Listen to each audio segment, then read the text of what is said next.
औज़ुबिल्लाहिमिनश्शैतानिर्रजीम बिस्मिल्लाहिर्रहमानिर्रहीम अल्लाहुम्मा सल्लि अला मुहम्मदिन व अला आलि मुहम्मदिन कमा सल्लैता अला इब्राहीम व अला आलि इब्राहीम इन्नका हमीदुम मजीद अल्लाहुम्मा बारिक अला मुहम्मदिन व अला आलि मुहम्मदिन कमा बारकता अला इब्राहीम व अला आलि इब्राहीम इन्नका हमीदुम मजीद।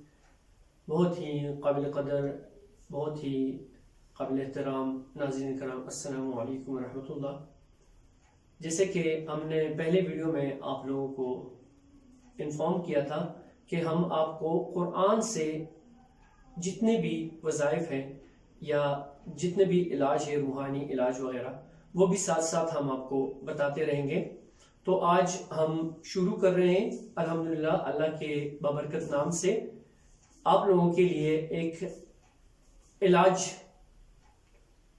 ये जो पूरा सिस्टम है और जिसकी वजह से इंसान हरकत करता है, जिसकी वजह से इंसान का पूरा सिस्टम चलता है, एक इंसान पूरा चल रहा होता है। और बेसिक जो चीज होती है वो है अंदर क्या जा रहा है, इस मुंह के जरिए अंदर क्या जा रहा है। जिस तरह आप देखते हैं कंप्यूटर का सीपीयू होता है, सीपीयू में आप hard drive, hard disk, CPU में आप यूएसबी, एवरीथिंग आप इंस्टॉल कर लेते हैं और फिर उसके जरिए से वो आपको स्क्रीन पे चीजें लाके प्रोवाइड करता है। सेम इसी तरह ये हमारा एक सीपीयू है। और जब तक ये सीपीयू, आपका अंदर का सीपीयू सही रहेगा, आपकी निगहदाश्त, आपका खुराक, आपका ये पूरा जिस्म जो है वो सही तरीके से चल सकेगा। तो इसी सिलसिले में हम आपके लिए अंदर के सिस्टम को ठीक करने के लिए हम आज से शुरू कर रहे हैं। और चूंकि हमने आपको बताया भी था कि सब कुछ कुरान से हम करेंगे, तो हम अल्हम्दुलिल्लाह अल्लाह के फजल करम से तिब नबवी से आप लोगों के लिए इलाज लेके आ रहे हैं। और आज से हम एक रूहानी जो इलाज है वो भी आपको स्टार्ट करके दे रहे हैं, क्योंकि आजकल हर बंदे का यही इशू होता है कि मुझे मैदे की प्रॉब्लम है, मुझे जिगर का इशू है, मुझे सीने की जलन है, मुझे थ्रोट इन्फेक्शन है, वगैरह वगैरह वगैरह। तो आज ही से इंशाल्लाह स्टार्ट लेते हैं। और ये हमने चूंकि आपको बताया था कि हमारा जो ये चैनल है, दरअसल ये सिर्फ थियोरेटिकल नहीं है, ये आपको हम प्रैक्टिकली भी दिखाएंगे भी और सिखाएंगे भी। और साथ साथ जो कुरान से हम आपको लेके आएंगे वही चीजें हम आपको दिखाएंगे भी, सिखाएंगे भी और सब कुछ आपके सामने रखेंगे भी। तो स्टार्ट ले लेते हैं, बढ़ते हैं हम किचन की तरफ के। जी नाज़रीन, हम किचन में आ चुके हैं और जैसे कि आप देख रहे हैं, हमने लिए हैं 4 अदद लीमू, इससे छिलका उतार दिया हमने, और सब्ज धनिया के पत्ते अराउंड 200 लीव्स, और 2 अदद खीरा छिलके समेत हमने काट लिया। और इसके साथ ही अदरक 2 माचिस की तीली के बराबर और 1.5 ग्लास पानी, ये आप देख रहे हैं।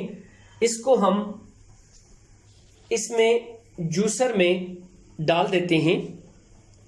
सबसे पहले हम, आप देख रहे हैं, लीमू 4 अदद छिलका उतार के इसको हम जूसर में डाल देते हैं।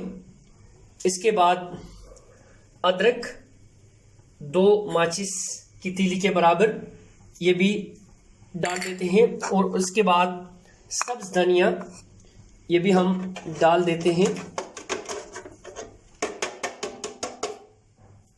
और इसके बाद छिलके समेत जो हमने खीरा काटा है वो भी जूसर में डाल देते हैं। और 1.5 ग्लास पानी ये भी हम जूसर में डाल देते हैं। इसके साथ ही हम इसको शेक करेंगे।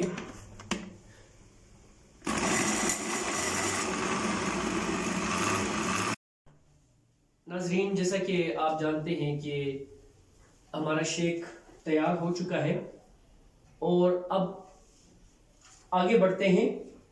इसके बाद आपने कुरान पाक लेना है कुरान पाक में आपने ओपन करना है पारा नंबर 11।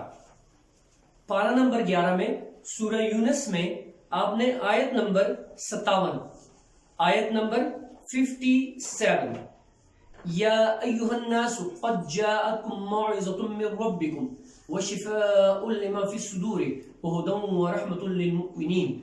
ये आयत आपने 7 मरतबा अव्वल आखिर दरूद शरीफ के साथ पढ़नी है और फिर इस जूस पे दम करना है।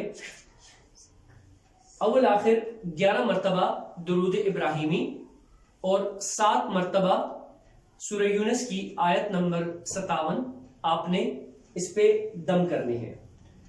इसके बाद आपने इसको दिन में 3 मरतबा इस्तेमाल करना है, दिन में 3 मरतबा इस्तेमाल करना है और इसको एक ही दिन में आपने इस्तेमाल करना। आज आपने बना लिया इसको तो आज ही के दिन आपने इसको खत्म करना है और ये ट्रीटमेंट है आपके 7 डेज का। इनिशियल में ये 7 डेज आपने यूज करना है। थोड़ा सा टेस्ट कर लेते हैं। टेस्ट ही तो है। अगर आपके सीने में इंफेक्शन है तो फिर आपने लीमू की मिकदार थोड़ी सी करनी है। मतलब हमने 4 लीमू लिए तो आपने फिर 1 लीमू इस्तेमाल करना है। अगर बहुत ज्यादा है तो फिर आपने लीमू तर्क करना है। इसके अलावा आपने ये जूस दिन में 1 मरतबा खत्म करना है और ये नुस्खा 7 डेज का है और इसका जो फिदिया या हदिया है वो आप लोगों के लिए है कि जो कोई भी मतलब उसके सिस्टम में अंदर मैदे में है या कोई भी प्रॉब्लम है तो आप लोगों ने उनको कहना कि ये वीडियो आप देखें।